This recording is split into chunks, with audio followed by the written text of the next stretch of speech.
Okay, तर स्पर्ममध्ये आपण बघत होतो की हा जो वरचा पार्ट असतो तो हेडमध्ये काय प्रेझेंट असतं, ॲक्रोझोम प्रेझेंट असतं. ठीक आहे, या हेडमध्ये ॲक्रोझोम प्रेझेंट असतं, एवढं लक्षात ठेवायचं. हे ॲक्रोझोममध्ये काय असतं, एक एन्झाईम भरून असतं जे काय करत असतं, फर्टिलायझेशनला हेल्प करत असतं. ठीक आहे, असं लक्षात ठेवायचं की हेडमध्ये ॲक्रोझोम आहे आणि ॲक्रोझोममध्ये एक स्पेशल एन्झाईम आहे जे की फर्टिलायझेशन करतं. पुढे दुसरं काय की याच्यामध्ये हेडमध्ये न्यूक्लियस पण प्रेझेंट असतं, त्याच्यामध्ये न्यूक्लियस कसं असतं, हॅप्लॉइड. आणि दुसरं मायटोकॉन्ड्रिया प्रेझेंट असतो स्पर्ममध्ये, एवढं लक्षात ठेवायचं. मायटोकॉन्ड्रिया स्पर्ममध्ये प्रेझेंट असतो, कोणत्या पार्टमध्ये, मिडल पार्टमध्ये. बस पुढे यायचं. आता नेक्स्ट आहे आपलं मेन्स्ट्रुअल सायकल. ओके, मेन्स्ट्रुअल सायकलमध्ये आपल्याला आता थोडंसं जस्ट आपल्याला डायरेक्ट आता चार्ट पार्ट करायचं. ठीक आहे, त्यापैकी 2 पॉईंट लक्षात घ्यायचे. पहिला आहे की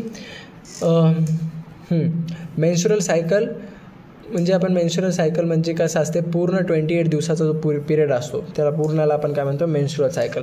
तर पहिला मेन्स्ट्रुएशन म्हणजे पहिला ब्लड फ्लोपासून नेक्स्ट महिन्यातलं ब्लड फ्लो येईपर्यंत जो मधातला पूर्ण टाईम असतो पहिल्या ब्लड फ्लोपासूनचा सेकंड ब्लड फ्लो येईपर्यंत. ठीक आहे, त्याला काय म्हणत असतो आपण, मेन्स्ट्रुअल सायकल. ठीक आहे, मेन्स्ट्रुएशन म्हणजे काय, ब्लड फ्लो.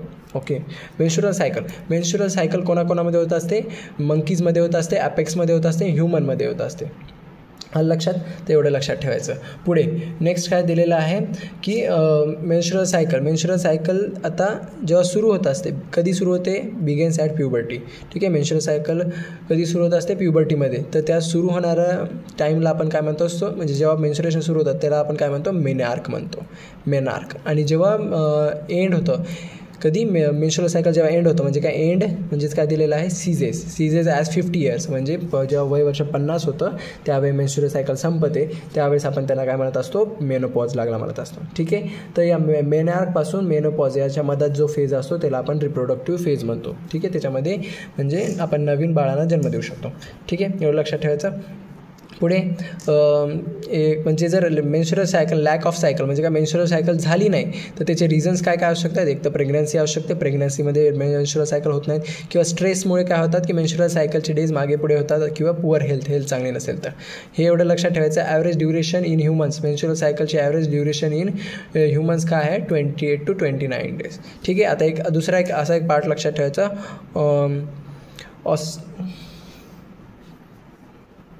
ठीक आहे, एक सेकंड सोडून द्या. ठीक आहे, काय नाही तेवढं काय नव्हतं. हो, पुढे आहे मेन्स्ट्रुअल सायकलमध्ये लक्षात ठेवायचे हे पूर्ण चार्ट. ठीक आहे, हा जो ब्लॅक कलरच्या मी पेननं लिहिलेला पार्ट आहे तो नेक्स्ट पेजवर प्रेझेंट आहे. ठीक आहे, ओके, हे नेक्स्ट पेजवर प्रेझेंट आहे. तर हे पार्ट होण्यासाठी मी इझिली इथं घेतलेलं आहे. ठीक आहे, तर मग आता ह्याच्यामध्ये काय, मेन्स्ट्रुअल सायकल बघायचं. पहिली स्टेज असते मेन्स्ट्रुअल. ठीक आहे, मेन्स्ट्रुअलमध्ये काय असतं, ड्युरेशन कधी असतं, 3 ते 5 दिवसाचा असतो. ठीक आहे, यामध्ये हॉर्मोन्स काय चेंजेस होतात, हॉर्मोन्समध्ये प्रोजेस्टेरॉन डिक्रीज होतो. ठीक आहे, प्रोजेस्टेरॉन डिक्रीज होतो. आणि ओव्हरीमध्ये काय होत असते, कॉर्पस लुटियम डिक्रीज होत असतं. ठीक आहे, ओव्हरी म्हणजे आलं लक्षात, हे ओव्हरी आहे आणि इकडलं आता काय आहे, हे युटेरस आहे. ठीक आहे, आता आपल्याला याच्यानुसार बघायचं आहे. तर ज्यावेळेस मेन्स्ट्रुअल चालू असतं त्यावेळेस ओव्हरीमध्ये काय होतं, कॉर्पस लुटियम डिजनरेट होतो. ठीक आहे, म्हणजे कॉर्पस लुटियम ब्रेक होतो. हे जशाच तसं पाठ करायचं. पुढे काय, इव्हेंट इन युटेरसमध्ये काय होतं, breakdown of endothelium lining and its blood vessels which flows liquid that comes out through the वजायना and menstrual flow. म्हणजे काय की युटेरसमध्ये काय होत असतं, हे आहे पूर्ण युटेरसमध्ये काय होत असतं, ही एंडोमेट्रियम जी लाईन आहे ही वाली ती काय होते, ब्रेक होते. आणि ब्रेक झाल्यामुळे काय होतं, याच्यामधून ब्लड निघतं. तर हे ब्लड काय होत असतं, वजायना थ्रू ब्लड फ्लो म्हणून बाहेर निघत असतं. ब्लड फ्लो म्हणजे काय, मेन्स्ट्रुअल फ्लो म्हणून बाहेर निघत असतं. ठीक आहे, आलं लक्षात. मेन्स्ट्रुअल फेजमध्ये काय होतं असतं. ठीक आहे, काय कसं पाठ ठेवायचं. मेन्स्ट्रुअल फेजमध्ये काय होतं, प्रोजेस्टेरॉन हार्मोन कमी होतो, डिक्रीज होतो. ओव्हरीमध्ये कॉर्पस लुटियम ब्रेक होतं आणि युटेरसमध्ये एंडोमेट्रियम लाइनिंग ब्रेक होते. त्याच्यामुळे काय होतं, ब्लड फ्लो होतं आणि त्या ब्लड फ्लोला आपण काय म्हणत असतो, मेन्स्ट्रुअल फ्लो म्हणत असतो. ठीक आहे, ते वजायनातून निघतं. आता हे तर आपण सांगू शकतो. पुढे फॉलिक्युलर आणि फॉलिफरेटिव्ह फेज. ठीक आहे, फॉलिक्युलर और फॉलिफरेटिव्ह फेज. ओके, तर या फेजमध्ये काय असतं, ड्युरेशन कसं असतं, व्हेरिएबल असतं, हे टायमिंग चेंज होऊ शकते. ते या फेजमध्ये हॉर्मोन्स कोणते काम करतात. ठीक आहे, ग्रॅज्युअली इन्क्रीज इन FSH आणि LH. FSH हार्मोन आणि LH हार्मोन काय होतो, इन्क्रीज होतो. ते इन्क्रीज झाल्यामुळे काय होतं की secretion of oestrogen from the follicles. म्हणजे काय, हे दोन वाढल्यामुळे काय होतं, सिक्रिशन ऑफ इस्ट्रोजन होतं. ठीक आहे, फॉलिकल्समधून सिक्रिशन ऑफ इस्ट्रोजन होतं. ठीक आहे, असं पाठ करायचं. म्हणजे काय, FS आणि LH वाढला तर त्याच्यामुळे काय झालं, इस्ट्रोजन तयार झाला किंवा सिक्रेशन ऑफ इस्ट्रोजन झालं कोणाकडून, फॉलिकल्सपासून. ठीक आहे. पुढे काय दिलेलं आहे, ओव्हरी. ओव्हरीमध्ये काय म्हणत आहे, primary follicle gradually matures to the Graafian follicle. म्हणजे जो प्रायमरी फॉलिकल होता तो आता काय झाला, ग्रॅफियन फॉलिकलमध्ये कन्वर्ट झाला. आपण बघितलं तर प्रायमरी फॉलिकल कन्वर्ट होतं सेकंडरीमध्ये, टर्शरीमध्ये, असं करत करत ग्रॅफियन फॉलिकलमध्ये तो कन्वर्ट झाला. ठीक आहे. इम्पॉर्टंट आहे, पाठ करून टाकायचे सगळे, हे चार्टच पाठ करायचे आपल्याला.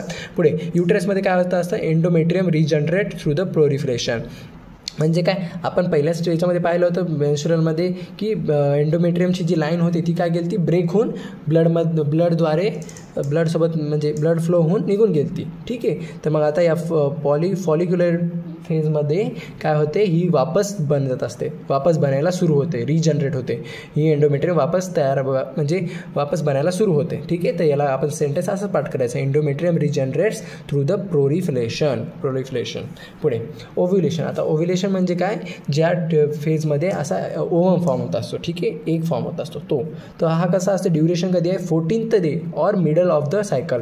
म्हणजे ओव्ह्युलेशन कधी सुरू होत असतो, जेव्हा पिरियड्स झालं, म्हणजे ओव्ह्युलेशन कधी असतो, 14th डेवर असतो. ठीक आहे. टोटल आहे 28 दिवसाची सायकल. तर त्याच्या मिडलमध्ये कोणता येतो, 14 तारीख, म्हणजे 14th डे येतो. तर 14th डेला ओव्ह्युलेशन होत असतं. ठीक आहे. पुढे काय दिलेलं आहे, हॉर्मोन्स अँड देअर इफेक्ट्स. त्याच्यामध्ये हॉर्मोन्स कोणते येतात, FSH अँड LH. हे काय होतं, पीकवर जातात. ठीक आहे. म्हणजे काय, एकदम हाय जातात ते, FSH आणि LH पीकवर जातात. त्यामुळे याला काय म्हणतात, LH सर्ज होतं. ठीक आहे. जर हे वरचं जर समजत नसेल तर डायरेक्ट एवढा वर्ड लक्षात ठेवायचं, काय की ओव्ह्युलेशनमध्ये LH सर्ज होत असतं. ठीक आहे. इम्पॉर्टंट आहे, क्वेश्चनमध्ये विचारतात. पुढे ओव्हरीमध्ये काय होतं त्या टायमाला की rupture of Graafian follicle and release of only 1 ovum per cycle. म्हणजे काय, आता वरी काय झालं की प्रायमरी फॉलिकल ग्राफियन फॉलिकलमध्ये कन्वर्ट झाला. आता तोच ग्राफियन फॉलिकल काय होणार, रप्चर होणार, म्हणजे काय, फुटणार, आणि त्याच्यामधून काय बाहेर निघणार, ओहम बाहेर निघणार. ठीक आहे. ओहम बाहेर निघणार. आणि त्यांचं म्हणणं आहे की एका सायकलमध्ये एकच ओहम बाहेर निघत असतो. ठीक आहे. पुढे proliferation of a endometrium continues. म्हणजे काय, प्रोलिफरेशन म्हणजे काय असतं, ग्रोथ असते, सरळ.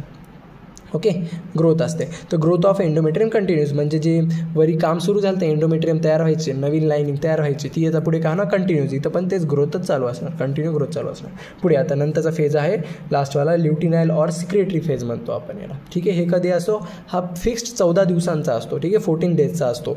याच्यानंतर सुरू होतो उरलेले 14 दिवसात. ठीक आहे. तर पुढे काय दिलेलं आहे, याच्यामध्ये हार्मोन कोणते काम करतात, याच्यामध्ये होते सिक्रिशन ऑफ प्रोजेस्ट्रोजन आणि इस्ट्रोजन. म्हणजे प्रोजेस्ट्रोजन आणि इस्ट्रोजनचं सिक्रिशन कोणत्या फेजमध्ये होतं, ल्युटिनाइल फेजमध्ये. ल्युटिनाइल फेज किंवा सिक्रेटरी फेज म्हणतो आपण त्याला. पुढे ओव्हरीमध्ये त्या टायमाला काय होतं, remnant of Graafian follicle transform into the corpus luteum. म्हणजे काय, इथं ग्रॅफियन फॉलिकल काय झालं, फुटला होता. तर जो फुटलेला ग्रॅफियन फॉलिकल आहे आता तो कन्वर्ट कशात होणार, कॉर्पस लुटियममध्ये कन्वर्ट होणार. ठीक आहे. कॉर्पस लुटियममध्ये कन्वर्ट होणार. आणि युटेरसमध्ये काय होत असतं, एंडोमेट्रियम इज मेंटेन्ड. म्हणजे काय होतं की एंडोमेट्रियम काय होता, असा पूर्ण मेंटेन्ड होता. आता त्याची ग्रोथ झाली, आता तो वापस पहिला जसा होता तसा एकदम अशा लेअरमध्ये काय होतो, तयार होऊन बसतो. ठीक आहे. मेंटेन्ड होता. आणि पुढे काय लिहिलं आहे, if a woman remain unfertilise endometrium is lodge out of making a new cycle. ठीक आहे. हे काय होतं, पुढचं दिलेलं आहे. ठीक आहे. एवढं लक्षात ठेवायचं, ल्युटिनाइल फेजमध्ये एवढंच होतं. आता त्यांचं म्हणणं काय, जर फर्टिलायझेशन झालं नाही किंवा सेक्स झाल्यानंतर एकचं जर फर्टिलायझेशन झालं नाही तर हे एंडोमेट्रियम काय होते, वापस मेन्स्युरेशनमध्ये काय होते, तुटते आणि ब्लड फ्लोमधून निघून जाते. आलं लक्षात. मग ही सायकल पुन्हा अशी इथून सुरू होत असते, मग अशी होत असते. ओके. ही सायकल जस्ट पाठ करायची, मी जसं समजून सांगितलं, याच्यानंतर हे त्याच्यानंतर ते, तसंच पाठ होत असेल तसं पाठ करायचं. Okay, done. ठीक आहे. तर ते हे जे बॉक्स आहे तोच मी मागे लिहिलता समजून सांगण्यासाठी, लवकर इझी जावं म्हणून, पेज पलटायची गरज पडत नाही. आणि ही त्याची डायग्राम आहे. ठीक आहे. डायग्रामवर आता एवढं नाही विचारणार काहीच, ते फक्त एवढं लक्षात ठेवायचं की हे कॉर्पस लुटियम आहे, हे मॅच्युअर फॉलिकल आहे, हे वरी जो होतो इथं LH सर्ज होतो, इथं इस्ट्रोजन, इथं प्रोजेस्ट्रोजन आहे. Okay, done. हां, आता आहे याच्यानंतर की आता आपल्याला पूर्ण स्टेप दिले आहेत की पूर्ण रिप्रोडक्शन इव्हेंट कसे होतात. पहिलं होतं गॅमेटोजेनेसिस. म्हणजे काय, फॉर्मेशन ऑफ गॅमेट. म्हणजे गॅमेट म्हणजे काय, स्पर्म अँड ओव्हम तयार होणं. ठीक आहे. तर आपण आता दोन्ही पाहिलं, स्पर्म कसे तयार करतात, ओव्हम कसं तयार करतात, हे दोन्ही पाहिलं आपण. ठीक आहे. पुढे आहे इन्सेमिनेशन. इन्सेमिनेशन म्हणजे काय, transfer of a sperm from penis to vagina. ठीक आहे, आता आपण बघणार आहेत म्हणजे काय, स्पर्मला काय करायचं, आता ट्रान्सफर करायचं वजायनामध्ये, फिमेल याच्यामध्ये वजायनामध्ये. कोण हेल्प करणार, तेव्हा पीनस हेल्प करणार. पुढे फर्टिलायझेशन. फर्टिलायझेशन म्हणजे काय, ओव्हम आणि स्पर्म काय होणार, मीट होणार आणि फर्टिलाइज करणार ते एकमेकांना आणि त्याच्यातून काय तयार होणार, झायगोट तयार होणार. ठीक आहे. पुढे आहे इम्प्लांटेशन. इम्प्लांटेशनमध्ये काय दिलेलं आहे, झायगोट. ठीक आहे, zygote oblique blastomere get attach to the wall of uterus आणि युटराईन टिश्यू. ठीक आहे, तर मग ते आता पुढे बघायचं प्रोसेस. आणि जस्टेशन म्हणजे काय असते, पोटामध्ये बाळाची वाढ. आणि सर्वात शेवटी पार्च्युरेशन म्हणजे काय, डिलिव्हरी होणार. तर ही स्टेप वाईज एखाद्या वेळेस विचारू शकतात ऑर्डरमध्ये. ठीक आहे, पहिले कोण येते नंतर कोण येते, तर ते सगळं एकदा बघून घ्यायचं. ठीक आहे, तर आता खाली काय दिलेलं आहे, खाली दिलेलं आहे की गॅमेट काय, गॅमेट फॉर्मेशन रिप्रोडक्टिव्ह ट्रॅक्टमध्ये कसं होतं ते दिलेलं आहे. तर खाली आपल्याला बघायचं आहे की आता हे फक्त एक ऑर्डर लक्षात ठेवायचा की स्पर्म जो आहे तो स्पर्म वजायनामध्ये रिलीज झाला. कसा रिलीज झाला की इन्सेमिनेशन प्रोसेस झाली. ठीक आहे, इन्सेमिनेशन प्रोसेस म्हणजे काय, पीनस काय करणं, वजायनामध्ये टाकणं, सेक्सच्या वेळेस वजायनामध्ये टाकणं आणि त्याच्यामधून स्पर्म इजॅक्युलेट होणं. ठीक आहे, इजॅक्युलेट होणं. तर तसे जे स्पर्म जात असतात तर त्या जे पीनसमध्ये टाकत आहे फिमेल रिप्रोडक्टिव्ह ट्रॅकमध्ये आणि स्पर्म रिलीज करत आहे त्याला आपण इन्सेमिनेशन म्हणतो. ठीक आहे, समजून घ्यायचं बस, बाकी विचारत नाही. पुढे स्पर्म जे आहे वजायनामध्ये सोडलं जातं, नंतर तो वजायनातून सर्विक्समध्ये जातो, सर्विक्समधून युटेरसमध्ये जातो. ठीक आहे, म्हणजे वजायनामध्ये आता इथं मी असं समजून सांगतो, वजायनामधून सर्विक्समध्ये जातो, सर्विक्समधून युटेरसमध्ये जातो स्पर्म, मग स्पर्म इथून वरी फॅलोपियन ट्यूबमध्ये जातो आणि मग इथं ॲम्पुलाला जाऊन एकसोबत फर्टिलाइज होतो. तर इथं बघायचं आहे, स्पर्म आला, वजायनात गेला, वजायनातून सर्विक्स, सर्विक्स नंतर युटेरस, युटेरस नंतर कुठं रीच झाला, तो ॲम्पुला इस्थेमिक जंक्शनमध्ये. ठीक आहे, आता याच्यामध्ये तुम्हाला लक्षात एवढंच ठेवायचं आहे की हे वाला बॉक्स जे मी पाठ करायला लावला आहे, ampulla isthmic junction is the site of fertilization. ठीक आहे, म्हणजे इथं मेल म्हणजे इथं स्पर्म आणि इकडून येणारा ओव्हम काय होतात, मीट होतात, एकमेकांना भेटतात आणि काय होतं, फर्टिलायझेशन होत असतं. ठीक आहे, एवढं हे बॉक्स फक्त लक्षात ठेवायचं बस. आणि सीमन. ठीक आहे, सीमन म्हणजे काय असतं हे एक पाठ करून घ्या. सीमन म्हणजे काय, seminal plasma plus sperm. Okay, सीमन म्हणजे काय असतं, सेमिनल प्लाझ्मा प्लस स्पर्म, या दोघांना मिळून काय बनत असतो, सीमन बनत असतो. ठीक आहे, आता फर्टिलायझेशन कसं होतं हे बघून घेऊ. फर्टिलायझेशन म्हणजे काय होते, हे असते झोना पेलेसुडा. हे आता काय, ओव्हम आहे, एग आहे, ते एगच्या आउटर कवरिंगला आपण म्हणतो झोना पेलेसुडा. आणि या ओव्हमच्या आणि झोना पेलेसुडाच्या मधात जो गॅप असतो त्याला म्हणतो प्री व्हायटलाईन स्पेस. आलं लक्षात, त्याला म्हणतो प्री व्हायटलाईन स्पेस. एवढं लक्षात ठेवायचं. पुढे आता इथं काय लक्षात ठेवायचं की जे स्पर्म आहे, ठीक आहे, आता सिक्रेशन ऑफ म्हणजे काय झालं की आता इथं स्पर्म जे आहे, ठीक आहे, हे जो स्पर्म आहे आणि एग आहे ते काय झाले, आता फर्टिलायझेशनसाठी मीट झाले, एकमेकांच्या जवळ आले. ठीक आहे, तर मग सर्वात पहिले काय होणार की स्पर्मच्या हेडमधून ते ॲक्रोझोम एक पार्ट म्हणजे म्हणलं होतं स्पर्मचा पार्ट आहे. ठीक आहे, त्याच्यामधून काय होणार, एन्झाईम रिलीज होणार आणि ते एन्झाईम काय करणार, या ओव्हमच्या वॉलला ब्रेक करणार. तर ते हे एवढे दोन स्टेटमेंट पाठ करायचे. सिक्रेशन ऑफ ॲक्रोझोम, ठीक आहे, allows the entry of sperm into the cytoplasm of oocyte through the zona pellucida and plasma membrane. म्हणजे काय होतं की ॲक्रोझोममधला जो सिक्रेशन आहे, जे पण एन्झाईम आहे ते बाहेर निघतं आणि ते काय करतं, झोना पेलेसुडा म्हणजे ही जी आउटर कवरिंग आता आपण पाहिली याला म्हणतो झोना पेलेसुडा, त्याला काय करतं, ब्रेक करतं आणि एक स्पर्म मधात जातो. मग हे ब्रेक केल्यामुळे हे स्पर्म काय करतो, मग मधात जातो. ठीक आहे, आलं लक्षात. याला म्हणत असतं फर्टिलायझेशन. बस एवढंच लक्षात ठेवायचं. पुढची प्रोसेस पाठ करायची आता सध्या गरज नाही आपल्याला. ठीक आहे, ही प्रोसेस लक्षात आली, हे दोन स्टेटमेंट पाठ करायचे.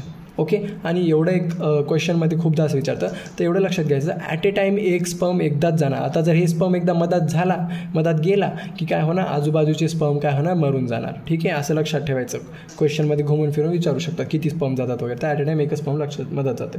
ठीक आहे, पुढे ते झालेलं आहे, तेच इथे लिहून दिलेलं आहे की हे स्टेटमेंट काय करून टाका, पाठ करून टाका. Changes in zona pellucida prevent entry of additional sperm and ensure that the only one sperm can fertilize and ovum. म्हणजे ही झोना पेलेसुडा काय करते, फक्त एका स्पर्मला मधात जाऊ देते आणि मग काय करते, स्वतःच्या वॉलमध्ये काय करते, चेंजेस करून घेते, ज्याच्यामुळे बाहेरचे दुसरे स्पर्म मधात येऊ नये म्हणून. ओके, झालं, एवढं पाठ करायचं. दुसरं आता ज्याच्यावर पुढे क्वेश्चन बनवू शकतो किंवा ते आहे झायगोट फॉर्मेशन. ठीक आहे, झायगोट फॉर्मेशन म्हणजे काय, आता आपण ओव्हम घेतला, ओव्हमचं स्पर्मचं मीट झालं, फर्टिलायझेशन झालं. आता फर्टिलायझेशन झाल्यावर काय बनत असते, झायगोट बनत असतो. ठीक आहे, मेल फिमेलचं फर्टिलायझेशन झाल्यावर काय बनत असतं, झायगोट बनत असतं. पुन्हा हे झायगोट कन्वर्ट होत असतं एम्ब्रिओमध्ये. ठीक आहे, तर या प्रोसेसला काय म्हणतात, झायगोटचं कन्वर्ट टू एम्ब्रिओ या प्रोसेसला म्हणत असतात एम्ब्रिओजेनेसिस. आलं लक्षात, हे याला म्हणत असतं एम्ब्रिओजेनेसिस. ठीक आहे, ते एम्ब्रिओजेनेसिस कशी होत असते तर ते आपल्याला इथं डायग्राममध्ये बघायचं आहे. हां, तर आता याच्यामध्ये काय, जो झायगोट होता तो झायगोट काय होणार, डिवाइड होणार आतमध्ये. तर ते काय झालं, एक सेलचा असतो झायगोट, तो 2 सेलचा झाला म्हणतात बघा, 2 सेल. ठीक आहे, ते 2 सेलचा होता, मग 2 सेल पुन्हा काय झाला, 4 सेलमध्ये डिवाइड झाला, 4 सेलचा झायगोट झाला. ठीक आहे, मग 4 सेलचा झायगोट झाला आणि तो डिवाइड कशा झाले, मधामध्ये बघा सेल एक एक एक वाढत चालले. मधात किती झाले आता, 8 ते 16 सेल झाले. तर या 8 ते 16 सेल फॉर्म होतात त्या स्टेजला काय म्हणतो, मोरेला म्हणतो. ठीक आहे, मोरुला. तर हे पाठ करायचं एवढं, या स्टेजला आपण काय म्हणतो, मोरुला. आणि हे जेवढे पण आता झायगोटचे चेंजेस झाल्यामुळे सेल तयार झाले ते सगळ्यांना काय म्हणत असतो आपण, ब्लास्टोमेअर म्हणत असतो. ठीक आहे, आता हे डायग्राममध्ये लक्षात आलं. तर इथं बघा, इथं काय दिलेलं आहे ते वाला स्टेटमेंट पाठ करायचं. During embryogenesis the zygote undergo cell division and cell differentiation. म्हणजे काय, जेव्हा एम्ब्रिओजेनेसिस प्रोसेस होते, म्हणजे काय, झायगोटचं एम्ब्रिओ बनण्याची प्रोसेस होते, त्यावेळेस झायगोट काय होतो, डिवाइड होत जातो असं सेलमध्ये. एका सेलचे 2 होतात, 2चे 4 होतात, 4चे 8 होतात, 8चे 16 होतात, असे होत जातात. तर ही प्रोसेस होत असते. आणि पुढे इम्पॉर्टंट काय लक्षात ठेवायचं, सेकंड, की daughters formed after the cleavage are called blastomere. म्हणजे जे डॉटर तयार झालेत, म्हणजे हे सेल डिव्हिजन झाल्यामुळे हे जे तयार झालेत 2 सेल 4 सेल 16 सेल, ठीक आहे, यांना काय म्हणत असतो आपण, ब्लास्टोमेअर म्हणत असतो. ठीक आहे, एवढंच लक्षात ठेवायचं. आणि मग सरळ काय लक्षात ठेवायचं, की हे जे ब्लास्टोमेअर आहे, ठीक आहे, पुन्हा हे ब्लास्टोमेअर नंतर मोरुला बनतं. आणि हे मोरुला काय होतं, की असं इकडून असं फॅलोपियन ट्यूबमधून ट्रॅव्हल करत करत करत इथे एंडोमेट्रियम लेअर असते. ठीक आहे, एंडोमेट्रियम लेअर म्हणजे ही वाली लेअर, रेडवाली. ठीक आहे, तर मग इकडून असा ओम आला, काय म्हणता येईल, हे जे मोरुला आहे हे असं चलत चलत चलत पुढे आला आणि इथं काय झालं, या स्किनला अटॅच झाला. या स्किनला काय झालं, अटॅच झाला. ठीक आहे, तर मग तेव्हा काय म्हणतात बघायचं, आफ्टर अटॅचमेंट द युरेटाईन cell divide rapidly and cover the blastocyst. म्हणजे काय, जसं याला इथं अटॅच झालं तर तेव्हा आपण त्याला काय म्हणणार, ब्लास्टोसिस्ट म्हणणार. जेव्हा हे मोरुला इथं अटॅच झालं तेव्हा आपण त्याला काय म्हणणार, ब्लास्टोसिस्ट. त्यामुळे काय लिहिलं, blastocyst implants in the uterus. म्हणजे युटेरसमध्ये कोण इम्प्लांट होतं, कोण या वॉलला अटॅच होतं, आन्सर येईल ब्लास्टोसिस्ट. ठीक आहे, तेवढं पाठ करायचं. ठीक आहे, पुढे काय दिलेलं आहे, embedded blastocysts in the endometrium is called implantation. म्हणजे हे जे ब्लास्टोसिस्ट आहे हे या वॉलला कनेक्ट होणं. ठीक आहे, या वॉलला कनेक्ट होणं या प्रोसेसला काय म्हणतात, इम्प्लांटेशन म्हणतात. ठीक आहे, इम्प्लांटेशन म्हणतात. आणि एकदा इम्प्लांटेशन झालं की लीड्स टू प्रेग्नन्सी. म्हणजे इम्प्लांटेशन कन्फर्म झालं की मग काय म्हणत असतात, की प्रेग्नन्सी झाली. ओके, म्हणजे प्रेग्नंट झाला. ठीक आहे, हे झालं, एवढं इम्पॉर्टंट होतं. आता त्याच्यानंतर पुढे यायचं. आता आपल्याला बघायचं की पूर्ण काय म्हणता येईल, प्रेग्नन्सीच्या वेळेस काय काय होत असतं. तर प्रेग्नन्सीच्या वेळेस एवढं लक्षात घ्यायचं की आता तो तिथे इम्प्लांट झाला, मग त्याच्यानंतर बाळाची ग्रोथ होत असते, एम्ब्रिओ तयार होत असतो. मग त्या एम्ब्रिओची ग्रोथ होत असते त्याच्यामध्ये. तर त्यावेळेस काय होतं, प्लासेंटा तयार होतो. एम्ब्रिओ म्हणजे पोटातली जी नाळ असते, ठीक आहे, ती प्लासेंटा तयार होतो. कधी तयार होतो, याच्यामध्ये इम्प्लांटेशन झालं, प्रेग्नन्सीमध्ये प्लासेंटा तयार होत असतं. आता प्लासेंटाचे फंक्शन काय लक्षात घ्यायचे, सप्लाय द ऑक्सिजन आणि न्यूट्रियंट्स टू द एम्ब्रिओ पाठ करायचे. प्लासेंटाचं काम काय, बाळाला ऑक्सिजन प्रोव्हाइड करणं, न्यूट्रियंट फूड प्रोव्हाइड करणं. पुढे रिमूव्हल ऑफ CO2 आणि एक्सक्रेटरी वेस्ट. म्हणजे बाळाच्या याच्यामधून CO2 गॅस बाहेर निघणार, कार्बन डायऑक्साईड, ते पण प्लासेंटाद्वारेच वापस पाठवला जातो वरी. आणि एक्सक्रिएटरी प्रोडक्ट्स म्हणजे बाळाचे जे वेस्ट प्रोडक्ट्स आहेत ते पण प्लासेंटा थ्रूच बाहेर काढले जातात. ठीक आहे, आणि दुसरं काय आहे, placenta act as a endocrine tissue. तर हे इम्पॉर्टंट आहे पाठ करायचं, की एंडोक्राईन टिश्यूसारखं काम करतं. एंडोक्राईन टिश्यूसारखं काम करतं म्हणजे काय, प्लासेंटा रिलीजेस द हार्मोन. म्हणजे काय, प्लासेंटा हार्मोन रिलीज करायला सुरू करतो. ओके, तर मग आता प्रेग्नन्सीच्या वेळेस कोणते कोणते हार्मोन असतात, जस्ट एक लक्षात ठेवायचं. SCG असतं आणि HPL असतं. हे फक्त हे 2 हार्मोन जे आहेत का, हे 2 हार्मोन फक्त ड्युरिंग प्रेग्नन्सीच्या वेळेसच रिलीज होतात. ठीक आहे, हे वर्ड लक्षात ठेवायचं, ड्युरिंग प्रेग्नन्सी. ड्युरिंग प्रेग्नन्सीच्या वेळेस हार्मोन कोणते रिलीज होतात, SCG आणि HPL, ह्युमन क्लोरिको गोनॅडोट्रॉपिन आणि ह्युमन प्लॅसेंटा लॅक्टोजन. ठीक आहे, हे 2 हार्मोन ड्युरिंग प्रेग्नन्सीच्या वेळेस तयार होतात. पाठ करायचं, इम्पॉर्टंट आहे. पुढे relaxin also secreted by ovary in later phase of pregnancy. आता जर तुम्हाला विचारलं लेटर फेज ऑफ प्रेग्नन्सीमध्ये कोणता हार्मोन रिलीज होईल, तर आन्सर आहे रिलॅक्सिन. ठीक आहे, इम्पॉर्टंट आहे, पाठ करायचं, क्वेश्चन विचारतं. ठीक आहे, पुढे जे आहेत oestrogen, progesterone, cortisol, prolactin, thyroxine, हे सगळे काय केलेले आहेत, increases the fold during the pregnancy and essential for the support foetal growth, mechanical changes of mother and maintain the pregnancy. म्हणजे काय, बाळाची वाढ करण्यासाठी, आईच्या बॉडीमध्ये चेंजेस करण्यासाठी आणि प्रेग्नन्सी मेंटेन करण्यासाठी कोणते हार्मोन काम करत असतात, हे इस्ट्रोजन, प्रोजेस्ट्रोजॉन, कॉर्टिसॉल, प्रोलॅक्टिन आणि थायरॉक्सिन. ठीक आहे, एवढं पाठ करायचं. पुढे काय स्टेटमेंट आहे, की placenta is connected to the embryo through the umbilical cord which help in the transport of the substances to the embryo. ठीक आहे, तर मग प्लासेंटा काय झालं असते, म्हणजे प्लासेंटाला पण आपण नाळ म्हणतो, बट त्याच्यासोबतच काय असते, काय अंब्लिकल कॉर्ड. ठीक आहे, अंब्लिकल कॉर्डला आपण प्रॉपर नाळ म्हणतो. तर हे पण काय होते, placenta is connected through the embryo and umbilical cord. म्हणजे प्लासेंटा काय करतं, अंब्लिकल कॉर्डला अटॅच होतं. म्हणजे जेव्हा बाळाची वाढ झाली असते ते बेबीला ते अटॅच होतं.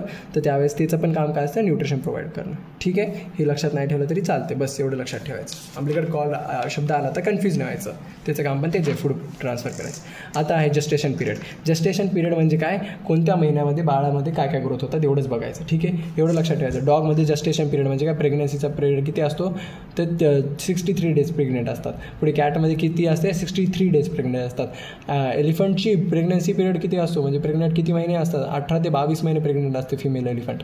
आणि ह्युमन्समध्ये 9 महिने असते. ठीक आहे, पोटामध्ये बाळ राहण्याचं.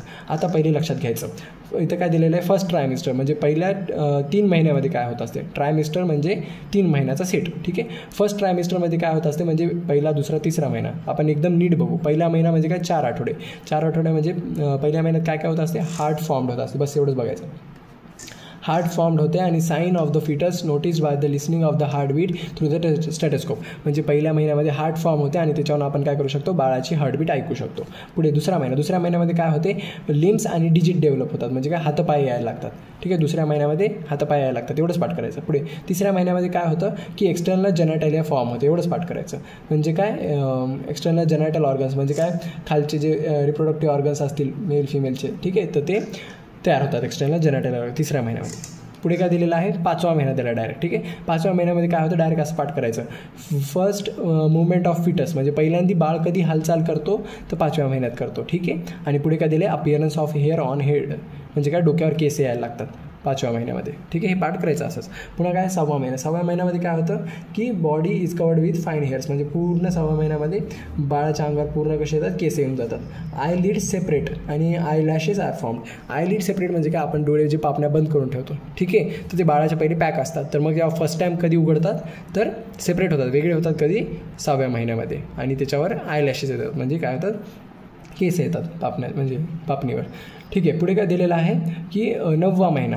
ठीक आहे, तर 9व्या महिन्यामध्ये काय होतं, foetus is fully developed and ready for delivery. म्हणजे फिटस म्हणजे काय असतं, बाळ. तर बाळाची पूर्ण वाढ झालेली असते आणि डिलिव्हरीसाठी रेडी असतो, म्हणजे बाहेर येण्यासाठी रेडी असतो. ठीक आहे, आता बाहेर येण्याचं काय आहे, पार्च्युरेशन.